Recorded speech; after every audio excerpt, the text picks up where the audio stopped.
Hello everyone, welcome back to the channel. Today is a new day और आज हम फिर प्रेजेंट हैं एक नए टॉपिक के साथ जिसका नाम है ways and means of knowing.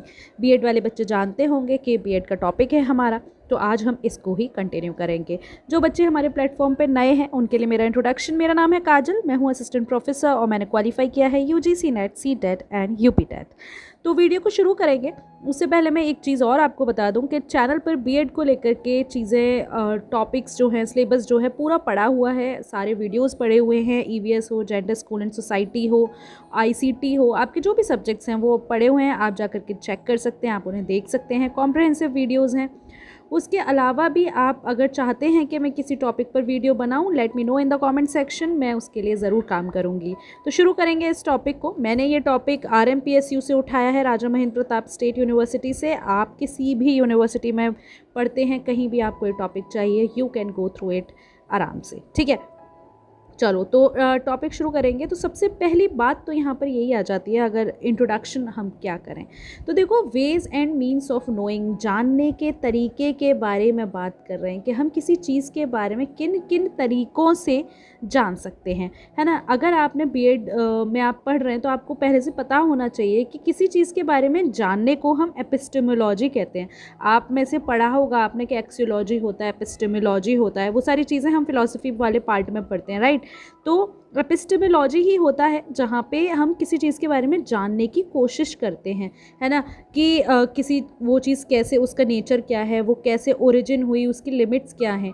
जब हम किसी चीज़ के बारे में ये जानने की कोशिश करें, उसके बारे में नॉलेज लेने की कोशिश करें, उसे ही हम एपिस्टेमोलॉजी कहते हैं, ठीक है।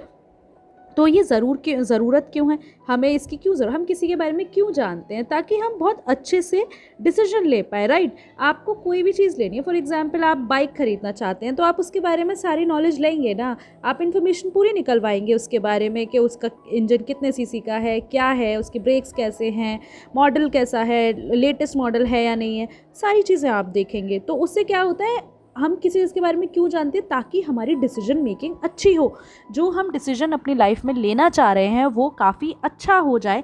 इसलिए हम चाहते हैं कि हम उसके बारे में सारी की सारी इन्फॉर्मेशन निकलवा लें, एंड दैट इज़ नॉलेज, ठीक है। उससे हमारी क्रिटिकल थिंकिंग भी बनती है, हम चीज़ों को कंपेयर कर पाते हैं। जैसे केटीएम बाइक ले ली, एक और बाइक ले ली, उनको हम कंपेयर कर पाते हैं, अच्छा इसका इंजन ऐसा है, इसका ब्रेक ऐसा है, इसकी स्पीड ऐसी है, वो सारी चीज़ें हम कंपेयर कर पाते हैं और उससे हमारी क्रिटिकल थिंकिंग जो है वो प्रेजेंट होती है। तो इसीलिए किसी चीज़ के बारे में जानना इसीलिए ज़रूरी है। तो हमारे टॉपिक का नाम है ways and means of knowing, जानने के तरीक़ों के बारे में बात हो रही है। तो अब हम इस टॉपिक को आगे कंटिन्यू करेंगे।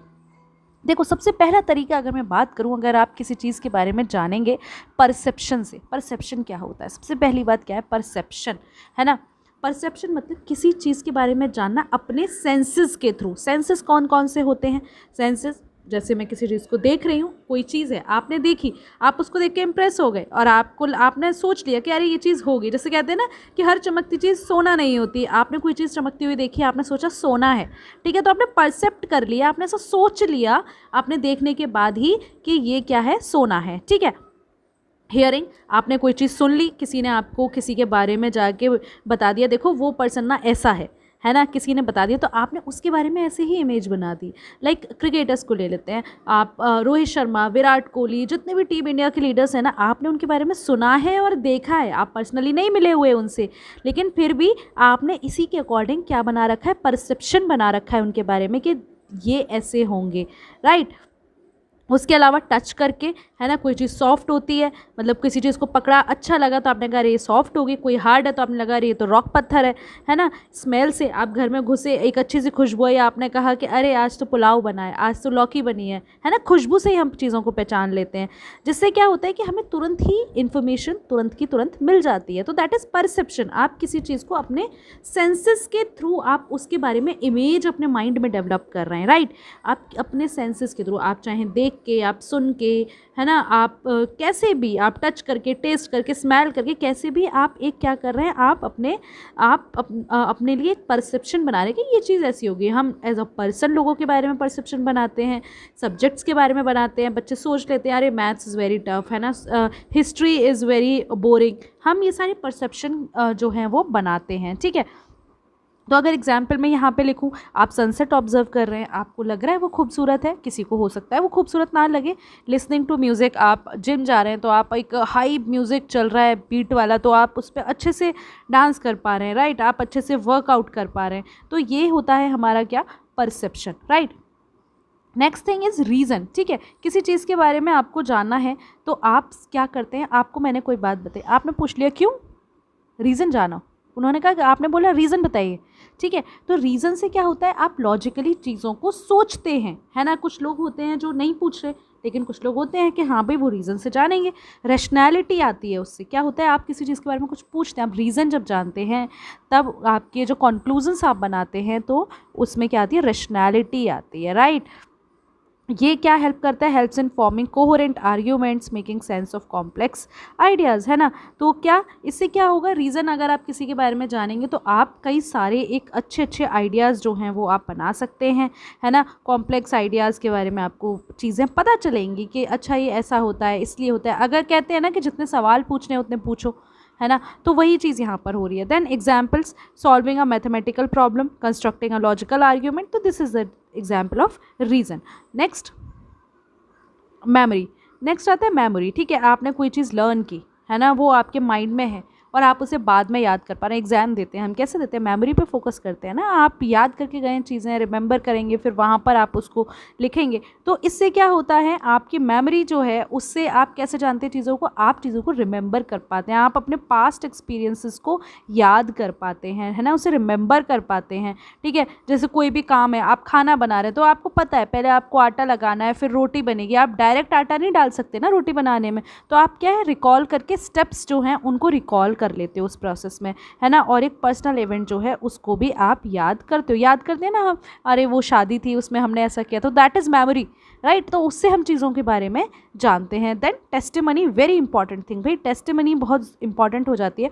Testimony refers to knowledge acquired from others account and reports, ठीक है। टेस्टिमनी क्या, किसी और के थ्रू आपको किसी के बारे में पता चल रहा है, किसी चीज़ के बारे में आपको इन्फॉर्मेशन मिल रही है, उसे ही आप क्या कहते हैं, टेस्टिमनी। जैसे कि आप ये वीडियो देख रहे हो, मैं आपको पढ़ा रही हूँ तो आप मेरी बातों पर ट्रस्ट कर रहे हैं, दैट इज़ टेस्टिमनी। आप किसी और के थ्रू पढ़ रहे हैं, you are not reading from text book, text book से भी पढ़ेंगे तो भी वो किसी और की बात है, आप खुद एक्सपीरियंस नहीं कर रहे, right, you are not experiencing, ठीक है। न्यूज़ आर्टिकल पढ़ रहे हैं, किसी और का व्यू पॉइंट पढ़ रहे हैं ना, उसने बताया कि भाई जो डिफेंस है, डिफेंस में ये 9 फीचर्स हैं, ये 9 थ्रेट्स हैं, है ना, तब आपने उसको बिलीव कर लिया, आप अपने आंसर्स में भी उनको लिख रहे हैं, है ना। तो वो दैट इज़ टेस्टिमनी, कि आप किसी और की बात पर विश्वास कर रहे हैं, वो ही क्या है, टेस्टिमनी। या किसी और ने अपनी रिपोर्ट्स, जैसे कि एसर की रिपोर्ट आती है ना, गवर्नमेंट ऑफ इंडिया रिपोर्ट निकालती है, वर्ल्ड सेंसस आता है, आपका सेंसस आते हैं, तरह तरह की रिपोर्ट्स आती हैं, तो हम उन पे बिलीव करते हैं ना, सो दैट इज़ टेस्टिमनी। आप किसी और के अकाउंट्स पे, किसी और के रिपोर्ट्स पे आप लोग क्या कर रहे हैं,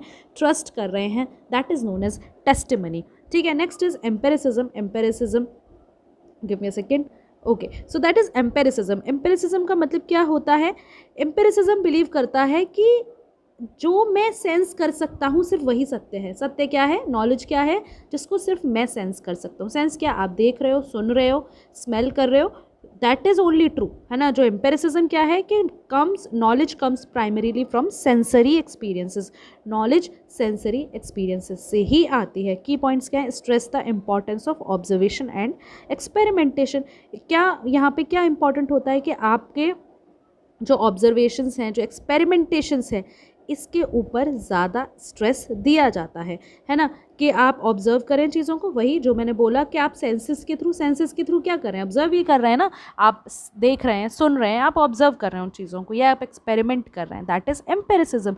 और इसके की प्रोपोनेंट्स हमें लॉक और डेविड जो हैं, डेविड हुम देखने को मिलते हैं, ठीक है। तो एम्पेरिसिज्म में साइंटिफिक ऑब्जर्वेशन, फील्ड स्टडीज़, इसके बारे में बात होती है।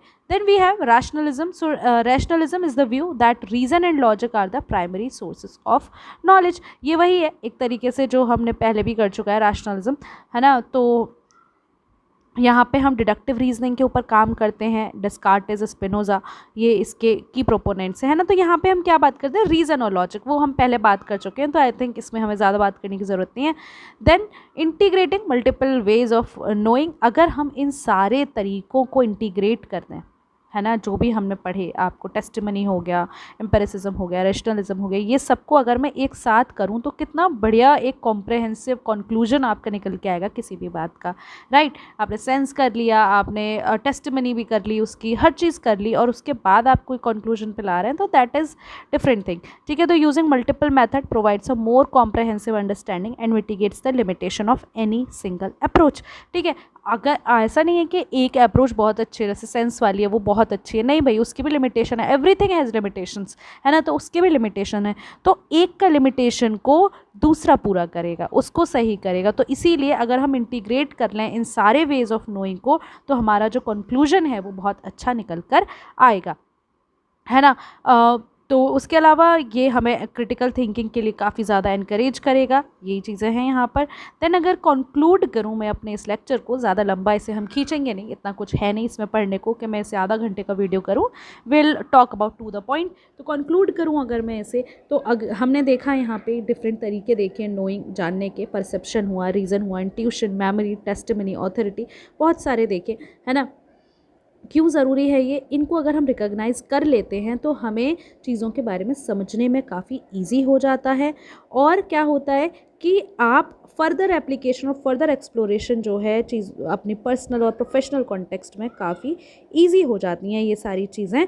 तो यही हमारा टॉपिक था। So this is all about ways and means of knowing. I hope you like the video. If you like the video, please hit the like button and subscribe the channel. Thank you so much for watching.